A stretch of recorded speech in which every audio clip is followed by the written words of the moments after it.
வணக்கம். திரையரங்கம் சரண்டர். இந்த திரைப்படத்தினுடைய இயக்குனர் கௌதமன் கணபதி. இவருக்கு இது முதல் திரைப்படம். திருமழிசையில் இருக்கக்கூடிய ஒரு காவல் நிலையத்தில் நடைபெறக்கூடிய பல சம்பவங்களை மையமாக வைத்து எடுக்கப்பட்டிருக்கக்கூடிய திரைப்படம் இது.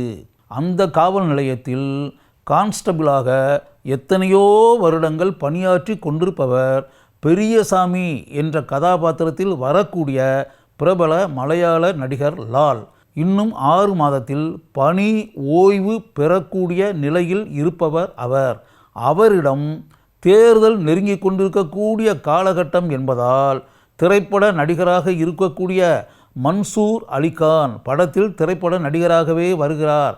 படத்தினுடைய ஆரம்ப காட்சியில் தன் கையில் இருக்கக்கூடிய லைசன்ஸ் வாங்கிய துப்பாக்கியை கொண்டு வந்து காவல் நிலையத்தில் ஒப்படைக்கிறார். அந்த துப்பாக்கியை வாங்கக்கூடிய பெரியசாமி அந்த துப்பாக்கியை ஒரு லாக்கரில் அடைத்து வைக்கிறார். தேர்தல் நடைபெறுவதற்கு இன்னும் 4 நாட்கள் மட்டுமே இருக்கின்றன. இப்படிப்பட்ட சூழலில் லாக்கரில் வைக்கப்பட்டிருந்த அந்த துப்பாக்கி யாரும் எதிர்பாராத வகையில் காணாமல் போய்விடுகிறது. இதற்கிடையில் அங்கு பல உருட்டல் புரட்டல் விஷயங்களில் ஈடுபட்டு கொண்டு தாதாவை போல செயல்பட்டு கொண்டிருக்கக்கூடிய ஒரு மனிதன் கனகு. தேர்தல் நேரம் என்பதால் ஒரு இடத்தில் கொடுக்க வேண்டும் என்று அவனுடைய பொறுப்பில் 10 கோடி ரூபாய் கொடுக்கப்படுகிறது.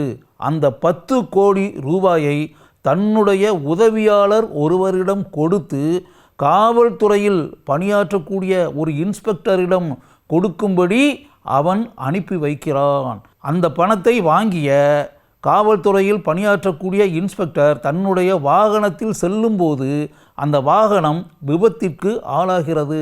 அதைத் தொடர்ந்து அந்த காவல்துறை அதிகாரி மருத்துவமனையில் அனுமதிக்கப்பட்டிருக்கிறார். அவர் காரில் கொண்டு சென்ற அந்த பணம் எங்கு போனது?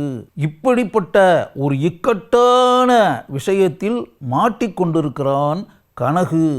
அவனுடைய தம்பி அடாவடித்தனமான குணங்களை கொண்டவன்.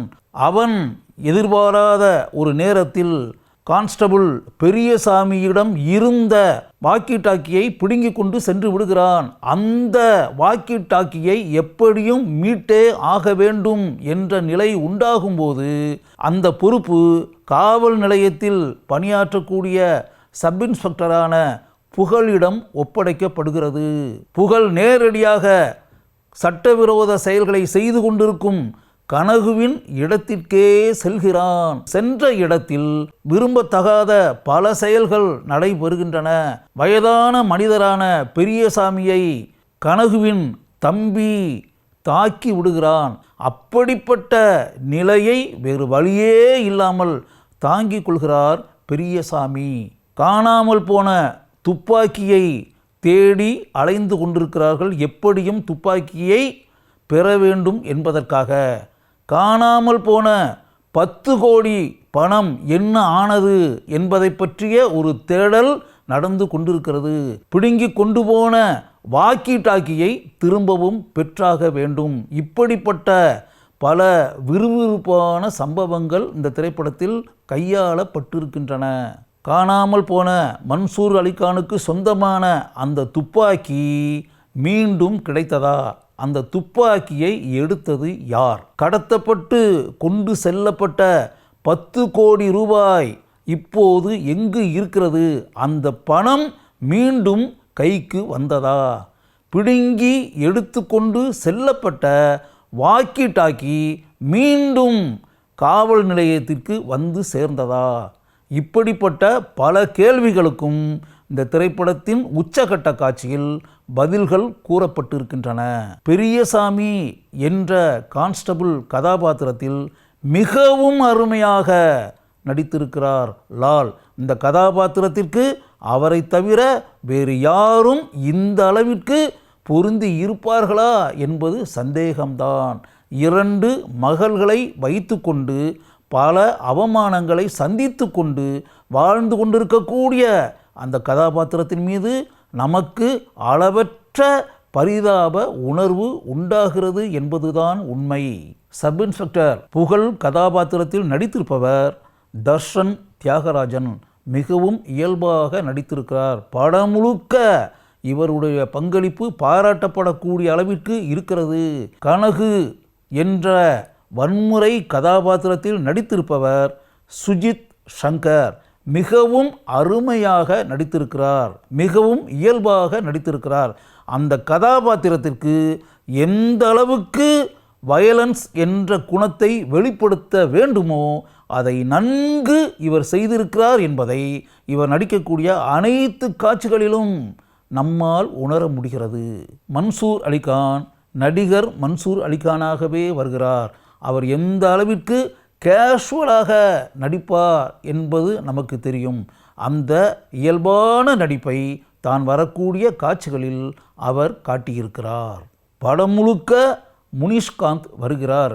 துப்பாக்கி வாங்க வேண்டும் என்பதற்காக குவாலிஸ் காரில் தன்னுடைய ஆட்களுடன் பல கிலோமீட்டர்கள் பயணித்து செயல்படக்கூடிய மாறுபட்ட கதாபாத்திரம்.